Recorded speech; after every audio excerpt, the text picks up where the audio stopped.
ایک دفعہ شیطان آیا ہمارے نبی سے ملنے، تو آپ نے اس سے پوچھا تیرے دشمن کتنے؟ کہنے لگا 15۔ آپ نے فرمایا کون کون ہے؟ کہنے لگا پہلا تو تھوڑا ہی نمبر ہے، پہلا نمبر تو تھوڑے نال میرا لگو ہے۔ پھر کہنے لگا وہ مسلمان جو 24 گھنٹے باوضو رہتا ہے وہ میرا بڑا دشمن ہے۔ جو باوضو رہتا ہے اور باوضو سوتا ہے، ایک فرشتہ اس کے لیے بندگی کا ثواب لکھتا رہتا ہے۔ خیر واپس آتا ہوں، میرے نبی نے فرمایا 4 باتیں لے لو اور دنیا بھی تمہاری آخر، ساری PIA زندہ ہو جائے گی، ساری اکانومی زندہ ہو جائے گی، ساری معیشت زندہ ہو جائے گی۔ 5 بھی نہیں، ایک انگلی بھی آپ نے نیچے کر دی، یہ بس اتنی لے لو۔ حفظ و امانت، صدق حدیث، حسن خلیقت، عفت فی طعمت۔ کیا خوبصورت! ساری زندگی کسی کو دھوکہ نہ دینا، دیانت داری۔ میرے ملک کے ادارے کیوں ڈوب گئے؟ دیانت نکل گئی، کھوٹ آ گئی، دھوکہ آ گیا۔ میرے نبی نے کہا حفظ و امانت، کبھی امانت میں خیانت نہ کرنا، صدق حدیث، کبھی جھوٹ نہ بولنا، ہمیشہ سچ بولنا۔ میرے نبی نے فرمایا میرا امتی ہر گناہ کر سکتا ہے، 2 نہیں کر سکتا، ایک جھوٹ کبھی نہیں بولے گا، ایک دھوکہ کبھی نہیں دے گا۔ میرے نبی کی 2 صفتیں ہائی لائٹ ہوئیں، صادق اور بولو کیا ہیں؟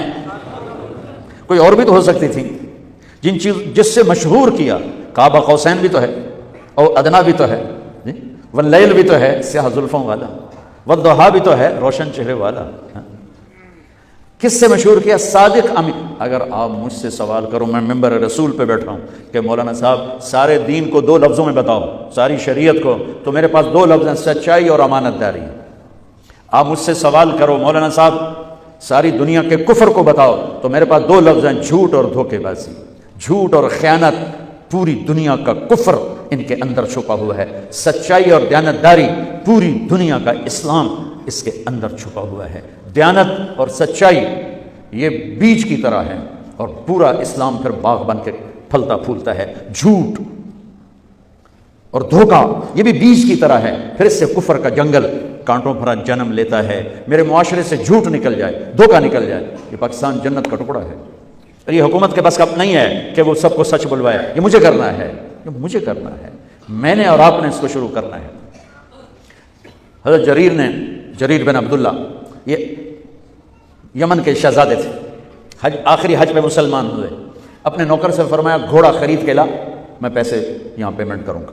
وہ منڈی میں گیا، 300 روپے کا گھوڑا لے کر آیا۔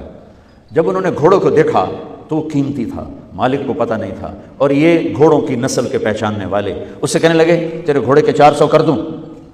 کر دوں؟ بڑے حیران ہو کے دیکھنے لگا، بھائی ہے کہ آپ تو مجھے چیز خریدنی ہے تو میں گھٹاتا ہوں، اور اجمل نے بیچنی ہے تو یہ اس کی قیمت بڑھاتا ہے، اور یہاں خریدار کہہ رہا ہے 400 کر دوں؟ وہ کہنے لگے کر دو۔ کہ 500 کر دوں؟ کہنے لگا کر دو۔ کہ 600 کر دوں؟ وہ تھوڑا تھوڑا گھبرانے لگا، بھائی یہ چکر کی ہے۔ 700 کر دوں؟ 800 کر دوں؟ وہ کہنے لگا حضور تسی لینا تو لو، پر میرا مذاق تھا نا، تسی اٹھاؤ، کدی لین والے بھی پیسے بتائے، تسی میں نے 300 دے میں جاواں۔ کہنے لگا اس کو 800 دے دو اور گھوڑا باندھ دو۔ وہ حیران خوشی سے چھلانگے مارتا ہوا گیا۔ تو جب وہ چلا گیا تو نوکر نے پوچھا میں جب 300 میں سودا کر کے آیا تھا تو 500 کس خوشی میں بڑھائے؟ فرمایا میرے بھائی اس کے گھوڑے کی قیمت 800 تھی، 300 نہیں تھی، اور میں نے نبی کے ہاتھوں میں ہاتھ دے کے یہ وعدہ کیا تھا زندگی بھر کسی کو دھوکہ نہیں دوں گا، سب کی خیر خواہی چاہوں۔ تو بھائیو میرے اداروں میں کس ٹیلنٹ کی کمی نہیں، صلاحیتوں کی کمی نہیں، دیانت کی کمی ہے، قوت عمل کی کمی نہیں، سچائی کی کمی ہے۔